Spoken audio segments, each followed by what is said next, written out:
Hello and welcome. मैं सिमरन आप सभी का स्वागत करती हूँ एकलव्य एजुकेशन की एक और लाइव क्लास में। आज हम आपका क्लास 9th का टॉपिक डिस्कस करने वाले हैं, वो है force and laws of motion.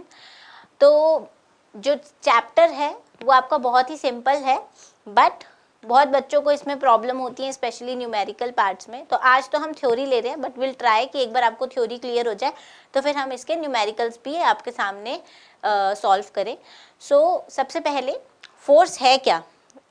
अब आपको सबको पता है कि फोर्स क्या है। जब भी हम कुछ प्रेशर अप्लाई करते हैं एंड जिसकी वजह से आपका ऑब्जेक्ट जो है वो डिस्प्लेस होता है अपनी ओरिजिनल पोजीशन से, that is because of the application of force. अगर आपने वर्क चैप्टर पढ़ा होगा तो वर्क हम क्या कहते हैं, work done is equal to force into displacement. हम तभी कहेंगे वर्क डन हुआ है जब आपकी कुछ अमाउंट ऑफ फोर्स लगेगी और उस फोर्स की वजह से कुछ डिस्प्लेसमेंट होता है।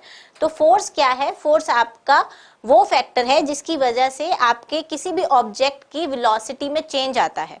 सो आपकी फोर्स की वजह से आपका जो ऑब्जेक्ट है जो अपनी स्टेशनरी पोजीशन पे होता है, it can come into momentum और इट कैन इंक्रीज और decrease its velocity depending upon कि आपकी फोर्स पॉजिटिव है या नेगेटिव है। सो फोर्स बेसिकली, अगर हम बैलेंस्ड एंड अनबैलेंस्ड, दो तरीके की फोर्सेस है, हम आगे भी डिस्कस करेंगे। बट अगर आपकी फोर्स बैलेंस हो जाएगी, मीन्स अगर आप यहाँ से भी इक्वल फोर्स कर रहे हैं, यहाँ से भी फोर्स लगा रहे हैं और जो इक्वल है मैग्नीट्यूड में, तो कोई फायदा नहीं, आपका ऑब्जेक्ट मूव ही नहीं करेगा। तो अनबैलेंस्ड फोर्स से ही आपका जो ऑब्जेक्ट है वो मूव करेगा। तो हम जो भी आज हम फोर्सेस की बात करेंगे, मेनली हम will discuss about the unbalanced forces.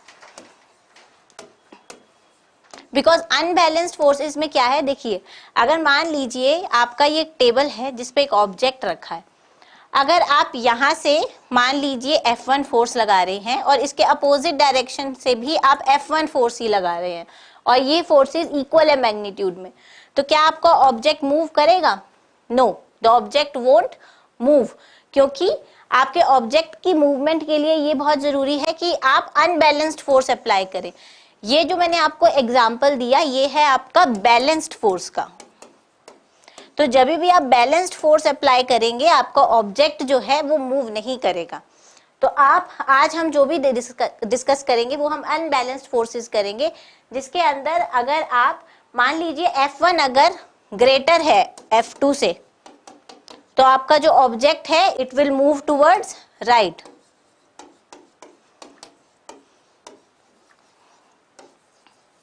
And whereas अगर आपका फोर्स जो है, जो अगर हमारी मान लीजिए इसको F2 मान लें, और अगर आपका F2 is greater than F1, तो आपका जो ऑब्जेक्ट है it will move to left.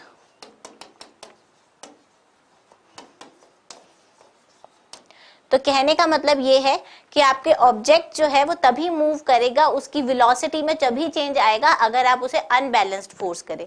तो फोर्स इज नथिंग कि आप जब भी किसी ऑब्जेक्ट को किसी कुछ दबाव डालते हो उस पे, फोर्स को हम हिंदी में अगर बोले तो, और वो अपनी अगर ओरिजिनल पोजीशन चेंज करता है जिसकी वजह से उसकी वेलोसिटी में चेंज आता है, तो उसको हम कहेंगे कि हमने फोर्स अप्लाई की है।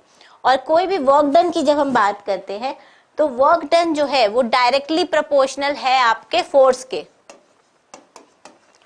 जो वर्क डन है it is directly proportional to force, क्योंकि हम ये देख चुके हैं कि आपका जो भी वर्क डन होता है it is equal to force into displacement.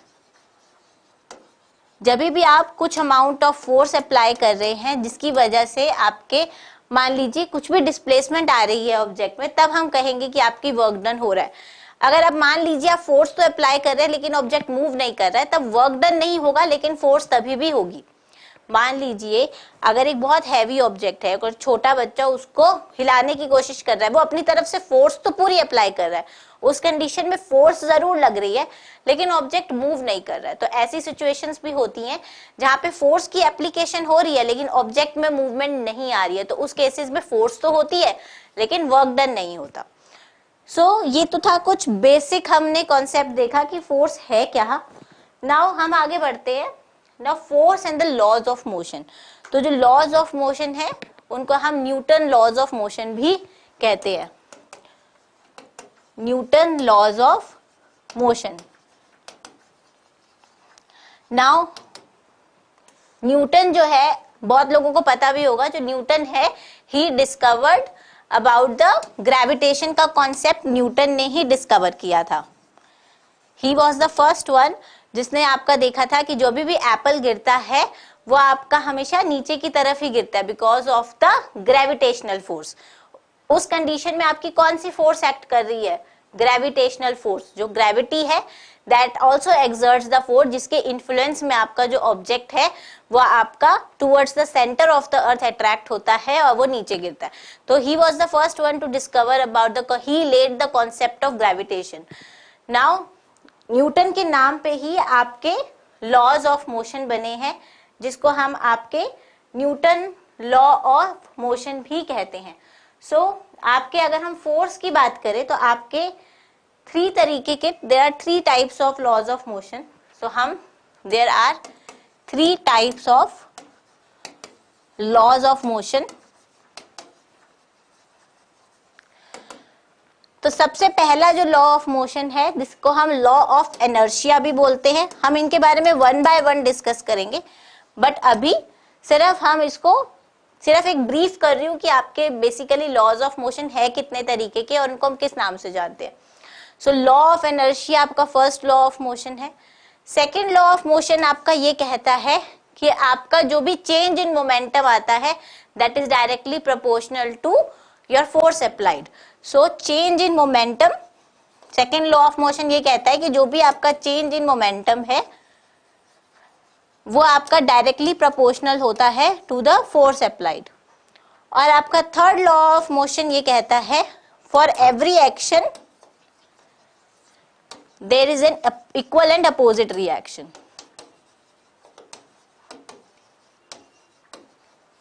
कि अगर आप मान लीजिए अगर आप कुछ फोर्स अप्लाई कर रहे हैं किसी ऑब्जेक्ट पे, तो वो ऑब्जेक्ट भी आपके ऊपर उतनी ही फोर्स अप्लाई करेगा बट इन अपोजिट डायरेक्शन। तो for every action there is an equal and opposite reaction. ये आप अपनी डे टू डे लाइफ में भी डिस्कवर कर सकते हैं कि अगर आप किसी से प्यार से बात करेंगे बदले में आपको भी प्यार से ही बात मिलेगी। आप गुस्सा करेंगे तो सामने वाला भी गुस्सा करेगा। इसी चीज को आप अगर अपने फोर्स के थर्ड लॉ ऑफ में लगाएं तो आपका for every action there is an equal and opposite reaction. तो जितनी फोर्स आप एक ऑब्जेक्ट ए बी को लगा रहा है उतना ही बी ए को भी लगाएगा बट अपोजिट डायरेक्शन में। सो ये तो था आपका कुछ एक brief about the laws of motion. Now balanced and unbalanced forces, जैसे कि I told you earlier also कि मान लीजिए ये एक टेबल है जिसपे एक ऑब्जेक्ट रखा हुआ है, लेट्स से ए, ठीक है। अब हम फर्स्ट केस हम लेते हैं जिसके अंदर हम यहां से F1 फोर्स लगा रहे हैं और इसके अपोजिट हम F2 फोर्स लगा रहे हैं, ठीक है। अब फर्स्ट कंडीशन में हम ये मान लेते हैं कि आपका F1 जो है वो F2 के इक्वल है। नाउ अगर आपका F1 F2 के इक्वल है तो आपका ऑब्जेक्ट मूव ही नहीं करेगा। क्यों? क्योंकि दोनों तरफ से इक्वल एंड अपोजिट फोर्स लग रही है तो ऑब्जेक्ट मूव ही नहीं करेगा। तो ये आपकी हो जाएगी बैलेंस्ड फोर्स, क्योंकि अब दोनों तरफ से इक्वल फोर्स लग रही है तो ऑब्जेक्ट विल नॉट मूव, ना तो ये इधर मूव करेगा ना ये इधर मूव करेगा। अगर मान लीजिए कोई बलून होगा तो बलून आपका दोनों तरफ से प्रेस जरूर हो जाएगा बट उसका मूवमेंट कुछ नहीं होगा ना। सेकंड सिचुएशन हम लेते हैं कि मान लीजिए आपका F1 is greater than F2, जो आप फोर्स F1 लगा रहे हैं वो F2 से ज्यादा है, तो इस केस में आपके ऑब्जेक्ट की मूवमेंट होगी टुवर्ड्स द राइट डायरेक्शन। तो आपका जो ऑब्जेक्ट है it will move towards the right direction क्योंकि आपका F1 is greater than F2। Next third case मानते हैं कि आपका F2 is greater than F1। अब अगर आपका F2 ग्रेटर है F1 के तो जो आपका ऑब्जेक्ट है it will move towards the left. तो आपका ऑब्जेक्ट जो है it will move towards the left direction. तो जो आपका फर्स्ट एग्जांपल है वो आपका बैलेंस्ड फोर्स का है और जो बाकी दो एग्जांपल हैं ये आपके अनबैलेंस्ड फोर्स को रिप्रेजेंट करते हैं। तो ये आपका हुआ difference between balanced and unbalanced forces. So movement जो है आपके किसी भी ऑब्जेक्ट में जो आएगी वो बेसिकली आपके अनबैलेंस्ड फोर्स की वजह से ही आएगी। नेक्स्ट हम बात करते हैं न्यूटन लॉज ऑफ मोशन की, जिसके अंदर हम आपका फर्स्ट लॉ ऑफ मोशन की बात करते हैं, जिसको लॉ ऑफ इनर्शिया भी बोला जाता है। ना इनर्शिया क्या है? इनर्शिया बेसिकली आपका ऐसी स्टेट है जिसमें आपका ऑब्जेक्ट अगर रेस्ट पे है तो वो रेस्ट पे ही रहना पसंद करेगा, और आपका अगर ऑब्जेक्ट जो है मोशन में है तो वो मोशन में ही रहता है, अगर अनलेस एंड अनटिल आप उस पर कोई फोर्स अप्लाई करें। मतलब अगर एक ऑब्जेक्ट जो है वो अगर रेस्ट में है तो it will continue to be in the rest, and अगर आपका एक ऑब्जेक्ट जो है वो आपका मूवमेंट में है तो it will continue to be in motion, जो उसकी इनहेरेंट प्रॉपर्टी है। तो इनहेरेंट प्रॉपर्टी किसी भी ऑब्जेक्ट की कि वो अगर मोशन में है तो वो मोशन में रहे, रेस्ट में है तो रेस्ट में रहे, इसको हम आपका इनर्शिया बोलेंगे। तो ये इनहेरेंट प्रॉपर्टी है हर ऑब्जेक्ट की, and inertia is directly proportional to your mass of an object. जितना ज्यादा ऑब्जेक्ट का मास होगा उतना ही ज्यादा वो रेजिस्ट करेगा अपनी चेंज इन स्टेट को। So your inertia is directly proportional to mass. Now first law of motion का हम लाइव एग्जांपल कहाँ से देख सकते हैं? लाइव एग्जांपल है, जैसे मान लीजिए जैसे कि आप बस में ट्रैवल कर रहे हैं। नाउ बस में ट्रैवल करते हैं और एकदम ड्राइवर ब्रेक लगा दे तो आप आगे की तरफ जर्क कर जाते हैं। This is because of the law of inertia only, क्योंकि आपकी बॉडी जो है वो मोशन में थी। नाउ सडनली ब्रेक अप्लाई करने में आपकी बॉडी तो मोशन में ही रहती है, लेकिन बिकॉज आपकी एक्सटर्नल फोर्स लगी है तो आपको एकदम से जर्क लगता है आगे की तरफ। इसीलिए जो आपके जब हम कार ड्राइव करते हैं तो सीट बेल्ट लगी होती हैं कि अगर आपके ऐसा कुछ सडन ब्रेक अप्लाई करने पे आप आगे की तरफ जब आपकी बॉडी जाएगी तो आपको ज्यादा चोट ना लगे। नाउ आपका इसी का दूसरा एग्जाम्पल ये है कि मान लीजिए आप एक बस में खड़े हैं जो अभी स्टेशनरी पोजीशन में है। नाउ अब आपकी बॉडी जो है वो बिल्कुल रेस्ट स्टेट में है। नाउ जैसे ही बॉडी आपकी बस मूव करेगी तो बस तो मूव करी, लेकिन बिकॉज आपकी इनहेरेंट प्रॉपर्टी है इनर्शिया की कि आपकी बॉडी जो है उस स्टेट ऑफ रेस्ट में ही रहने का ट्राई करती है, तो जैसे ही फोर्स लगती है आपकी बॉडी बैकवर्ड को जर्क हो जाती है। तो ये आपके कुछ एग्जाम्पल्स हैं जो आपके न्यूटन फर्स्ट लॉ से ही रिलेटेड है, जिसे हम लॉ ऑफ इनर्शिया भी कहते हैं। एंड इनर्शिया किसी भी ऑब्जेक्ट का कि वो कितना रेजिस्ट करता है अपनी चेंज इन मोशन को, वो आपका डायरेक्टली प्रोपोर्शनल होता है किसी भी ऑब्जेक्ट के मास पे। तो अगर किसी ऑब्जेक्ट का मास ज्यादा है उसका इनर्शिया भी ज्यादा होगा, यानी to change its state of motion और रेस्ट इज उसके लिए ज्यादा फोर्स अप्लाई करनी पड़ेगी चेंज इन मोशन को उसके चेंज करने की। सो ये तो था आपका Newton first law of motion. Now inertia and mass, as I discussed कि इनर्शिया वो प्रॉपर्टी है आपकी इनहेरेंट प्रॉपर्टी है ऑब्जेक्ट की जिससे वो रेजिस्ट करता है अपनी चेंज इन मोशन को, चाहे वो स्टेट ऑफ रेस्ट हो चाहे वो उसका स्टेट ऑफ मोशन हो। तो आपका अगर वो मूवमेंट में है तो वो मूवमेंट में रहने का ट्राई करता है, अगर वो रेस्ट पे है तो रेस्ट पे ट्राई करता है। अगर आपने देखा हो तो आपकी जो बॉल है अगर आप थ्रो करते हैं तो वो कुछ टाइम बाद चलती रहती है, कुछ टाइम बाद वो अपने आप रुक जाती है। अब आप कहेंगे यहाँ पे तो उस पर कोई फोर्स नहीं लगी तो वो रुक कैसे गई? अब इनर्शिया के लॉ ऑफ इनर्शिया के अकॉर्डिंगली तो वो मूव कर रही थी, अब फोर्स भी कोई नहीं लग रही है तो वो मूव ही करती रहे फिर। बट ऐसा नहीं है, वहां पे उसको फोर्स लग रही है। जो हम इस केस में जो फोर्स अप्लाई हो रही है उस पे वो है फ्रिक्शनल फोर्स। फ्रिक्शनल फोर्स आपकी तब एक्ट करती है जब आपकी दो बॉडीज आपस में कांटेक्ट में है, जैसे अर्थ की जो फ्रिक्शन है उस पे एक्ट करती है, जिसकी वजह और फ्रिक्शन जो है हमेशा आपके अपोजिट डायरेक्शन में होती है। जिस डायरेक्शन में आप है उस डायरेक्शन से आपको अपोजिट डायरेक्शन की तरफ खींचती है। तो इस केस में जहां पे आप एक बॉल थ्रो करते हैं वहां पे आपकी फोर्स ऑफ फ्रिक्शन काम करती है जो उसका मोशन को अपोज करती है, एंड इसीलिए वो कुछ टाइम बाद बॉल जो है वो रुक जाती है। नाउ इनर्शिया का आप एक एग्जांपल और ले सकते हैं कि आपके पास एक फुटबॉल है, आप फुटबॉल को अगर पैर से मारेंगे तो वो दूर जाके गिरेगी। यही अगर एक स्टोन रख दे जिसका मास आपका जिसका आप स्टोन रख दें उसको आपको फेंकने में आप उसे नहीं फेंक पाएंगे जैसे आपने फुटबॉल को फेंका। वो इसीलिए अगर आप सेम साइज का ही पत्थर ले, जैसे आपकी फुटबॉल है, फुटबॉल को आप किक करेंगे वो दूर जाएगी लेकिन आपका पत्थर नहीं जाएगा दूर इतनी अगर आप सेम साइज का पत्थर लेंगे। वो इसीलिए क्योंकि आपका फुटबॉल का मास कम है as compare to your mass of the stone. तो इसीलिए आपका जो इनर्शिया है वो आपका डिपेंडेंट होता है on the mass of the object. ठीक है, तो आई थिंक आपको इनर्शिया और मास का रिलेशनशिप क्लियर होगा कि आपका जो इनर्शिया है it is directly related to mass. Higher is the mass, higher would be the inertia of the body. So अगर आपका मास ज्यादा है सो आपका इनर्शिया भी ज्यादा होगा। तो अगर आपका मान लीजिए दो ऑब्जेक्ट हैं, एक का ऑब्जेक्ट है का मास है m1 और दूसरे का आपका मास है m2, तो आपका और मान लीजिए कि आपका m1 is greater than m2, तो जो इनर्शिया m1 का होगा वो आपके m2 के इनर्शिया से ज्यादा होगा। तो आप इसी तरीके से आपका जो मास पे आपका इनर्शिया डिपेंडेंट है, higher is the mass higher would be the inertia of an object. Now types of inertia, inertia of basically हमने जब बात करी है टाइप्स ऑफ मोशन की तो इनर्शिया ऑफ रेस्ट है और इनर्शिया ऑफ मोशन है। तो अगर आपका ऑब्जेक्ट रेस्ट पे है तो it would continue to be in the state of rest. तो हम जब टाइप्स ऑफ इनर्शिया की बात करते हैं तो हम इनर्शिया ऑफ रेस्ट बात करते हैं and inertia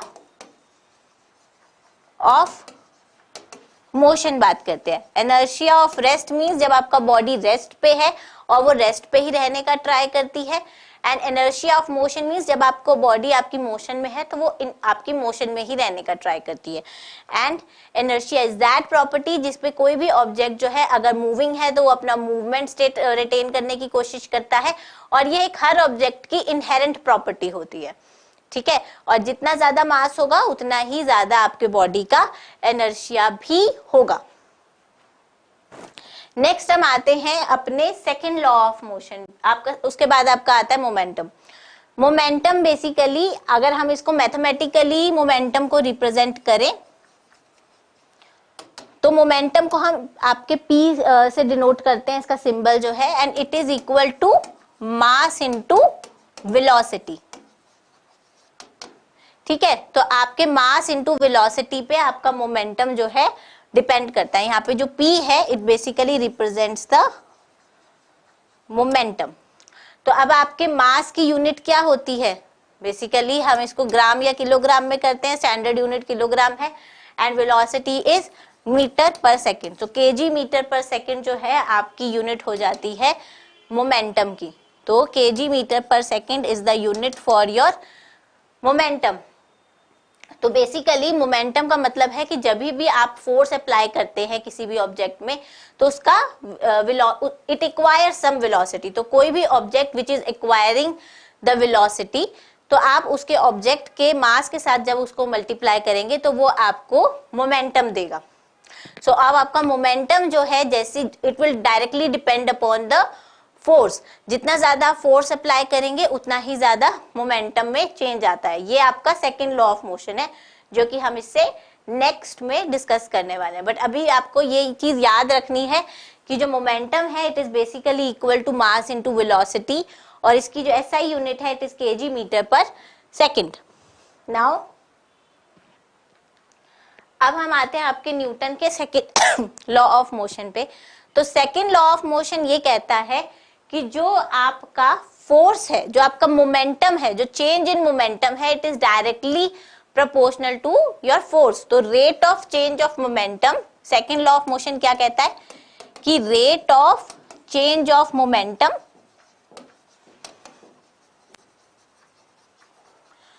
is directly proportional to your force.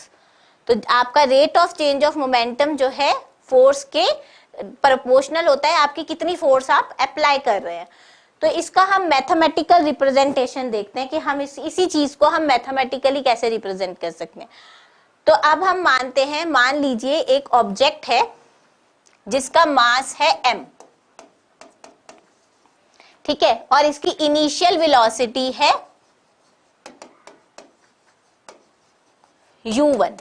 ठीक है, अब आपने इस पे कुछ फोर्स अप्लाई करी। फोर्स अप्लाई करने के बाद देखिए मास तो सेम ही रहने वाला है, जो इसकी फाइनल वेलोसिटी है वो हो गई आपकी u2।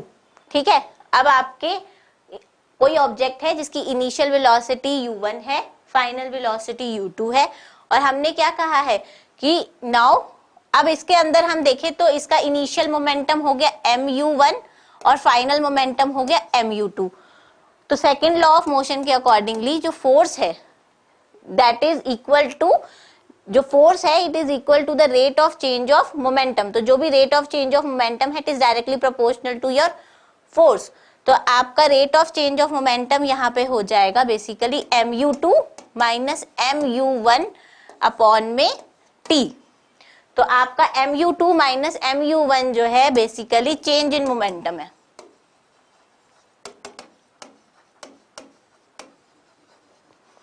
mu2 माइनस mu1 जो है ये आपका चेंज इन मोमेंटम है। अब आप यहां से m को कॉमन ले लीजिए तो अंदर आपका u2 माइनस u1 बचा अपॉन में your time. Now u2 minus u1 upon t, इसको अगर हम देखें तो v minus u upon t से हम इसको कंपेयर कर सकते हैं which is equal to your acceleration. अगर आपको याद हो तो आपका v is equal to u plus at होता है, तो उस हिसाब से v minus u upon t जो हुआ वो एक्सेलरेशन के इक्वल होता है। So v minus u upon t आपका एक्सेलरेशन के इक्वल हो गया। तो force is directly proportional to your ma। Now अगर प्रोपोर्शनैलिटी का साइन हटाना है तो हम F is equal to KMA लिख सकते हैं। K को अगर हम 1 ले तो आपकी जो फोर्स निकल के आई वो हो गई force is F is equal to ma। तो सेकेंड लॉ ऑफ मोशन से हमारी ये इक्वेशन निकल के आई कि आपका F जो है वो ma के इक्वल है। तो basically second law of motion आपका ये कहता है कि आपका जो भी rate of change of momentum है वो डायरेक्टली प्रोपोर्शनल है आपके फोर्स अप्लाइड के, कि जितनी भी आपकी फोर्स अप्लाई हो रही है उसी के बेसिस पे आपका चेंज इन मोमेंटम होगा।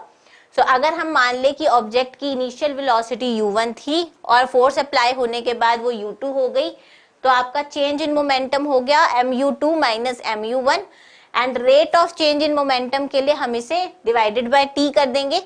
यहाँ से आप m कॉमन निकालेंगे तो u2 minus u1 upon t आपका बेसिकली एक्सेलरेशन के इक्वल हो गया। तो जो आपका फाइनल आपके पास आया फॉर्मूला वो हो जाएगा F is equal to ma, यानी जो फोर्स है वो आपकी मास इनटू एक्सेलरेशन के इक्वल है। So force is equal to ma यानी mass into acceleration. Acceleration basically क्या है आपका rate of change in velocity. As we know जो एक्सेलरेशन है it is the rate of change in velocity that is v minus u upon में t। Now अब आपके मास की यूनिट क्या होती है kg और एक्सेलरेशन की होती है मीटर पर सेकंड स्क्वायर। तो आपकी जो SI यूनिट हुई फोर्स की, बेसिकली हम आपकी जो SI यूनिट है उसको तो हम न्यूटन से रिप्रेजेंट करते हैं। तो फोर्स को अगर हम न्यूटन से रिप्रेजेंट करते हैं तो 1 newton is equal to kg metre per second square. तो न्यूटन को हम kg metre per second square से भी डिनोट करते हैं। तो ये तो बात हो गई आपकी सेकंड लॉ ऑफ मोशन की। नाउ न्यूटन का थर्ड लॉ ऑफ मोशन क्या कहता है कि for every action there is an equal and opposite reaction. तो आपका थर्ड लॉ ऑफ मोशन कहता है for every action there is an equal and opposite reaction.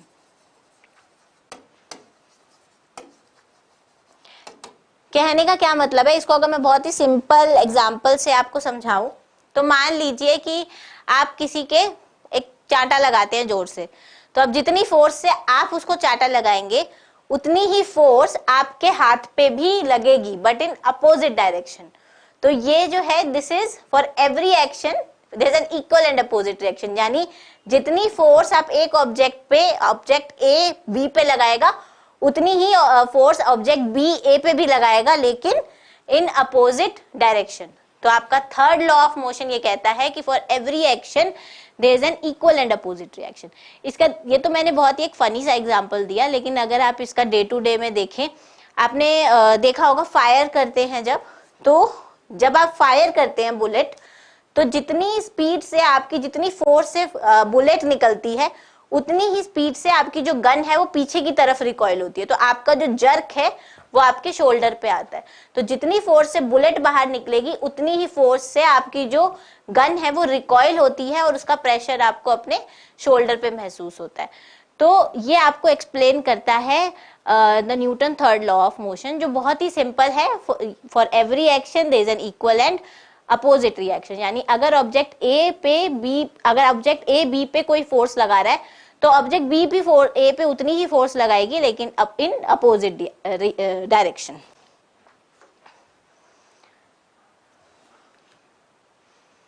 Now अब हम बात करते हैं law of conservation of momentum. Law of conservation of momentum क्या कहता है कि मान लीजिए आपके दो ऑब्जेक्ट है ए और बी।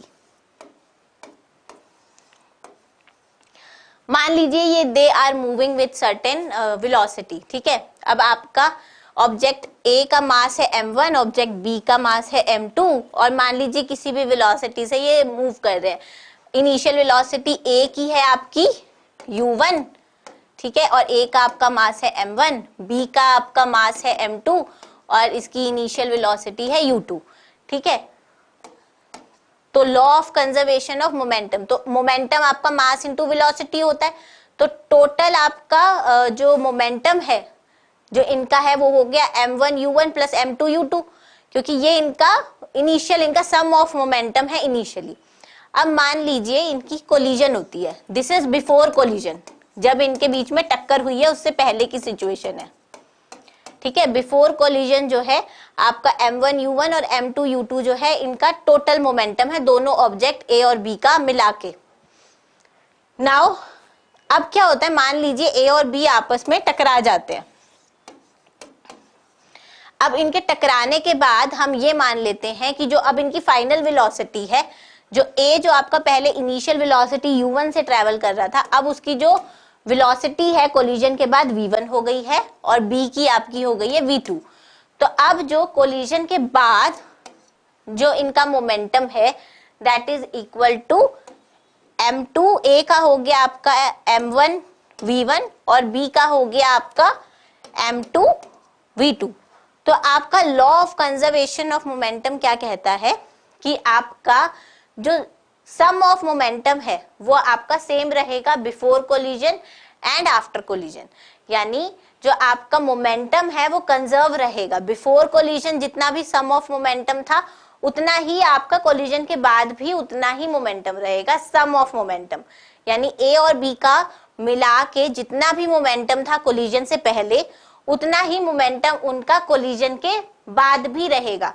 यानी आपका m1 u1 plus m2 u2 जो है वो आपका m1 v1 plus m2 v2 के इक्वल होगा। तो ये आपका basically law of conservation of momentum है। Law of conservation of momentum क्या है कि मान लीजिए आपके कोई भी दो ऑब्जेक्ट है ए और बी, वो किसी भी इनिशियल वेलोसिटी u1 u2 से मूव कर रहे हैं। अब इनका सम ऑफ टोटल ऑफ मोमेंटम क्या होगा, m1 u1 plus m2 u2। अब इनमें टक्कर हो गई। अब टक्कर होने के बाद क्या होगा कि आपका जो वेलोसिटी है वो चेंज हुई, ए की v1 हो गई, बी की v2 हो गई। तो अब जो मोमेंटम होगा वो क्या होगा, m1 v1 plus m2 v2। तो law of conservation of momentum ये कहता है बिफोर कोलिजन और आफ्टर कोलिजन जो सम ऑफ मोमेंटम है वो आपका सेम रहेगा। इसको आप मैथमेटिकली भी प्रूव कर सकते हैं कि मान लीजिए जैसे हमने थर्ड लॉ ऑफ मोशन से कहा है कि जितना फोर्स ऑब्जेक्ट ए बी पे लगाएगा उतनी ही फोर्स आपका बी ए पे लगाएगा, बट इन अपोजिट डायरेक्शन। तो इसको हम माइनस से डिनोट करेंगे। नाउ अब हमने पढ़ा है कि आपका जो फोर्स है वो आपका एम ए के इक्वल होता है। तो यहां से बेसिकली अगर आप ये वाला थर्ड लॉ ऑफ मोशन लगाएंगे यहाँ पे, तो आप इसको मैथमेटिकली भी प्रूव कर सकते हैं क्योंकि आपका फोर्स जो है आपका, हमने मोमेंटम देखा कि आपका मास इनटू वेलोसिटी के इक्वल होता है, और आपका जो फोर्स है वो भी चेंज इन मोमेंटम के ही इक्वल आता है, क्योंकि टाइम तो आपका कैंसिल आउट हो जाएगा। तो आप जब इन कोई वैल्यूज पुट करेंगे तो आपका ये लास्ट में यही रिलेशन निकल आएगा, क्या आएगा। तो ये आपका basically law of conservation of momentum है कि आपका बिफोर कोलिजन और आफ्टर कोलिजन जो भी मोमेंटम रहता है वो सेम रहता है। तो ये बेसिकली आपका हमने जो आपका आज चैप्टर डिस्कस किया है about your force and the laws of motion, जो आई गेस आपको समझ आ जाने चाहिए। बहुत ही सिंपल चैप्टर है, बहुत ज़्यादा डिफिकल्ट नहीं है। तो आज हमने थोड़ा थ्योरी पार्ट लिया है एंड विल ट्राई कि नेक्स्ट टाइम हम आपके कुछ इसके न्यूमेरिकल्स लेके आए ताकि जो कॉन्सेप्ट्स है वो क्लियर हो सके, क्योंकि ज़्यादातर बच्चों को फिजिक्स के न्यूमेरिकल सॉल्व करने में प्रॉब्लम आती है। सो हम अब अपने अगले लाइव क्लास में मिलेंगे आगे। तो तब तक के लिए आप अपना ध्यान रखिए और एकलव्य के साथ जुड़े रहिए। धन्यवाद।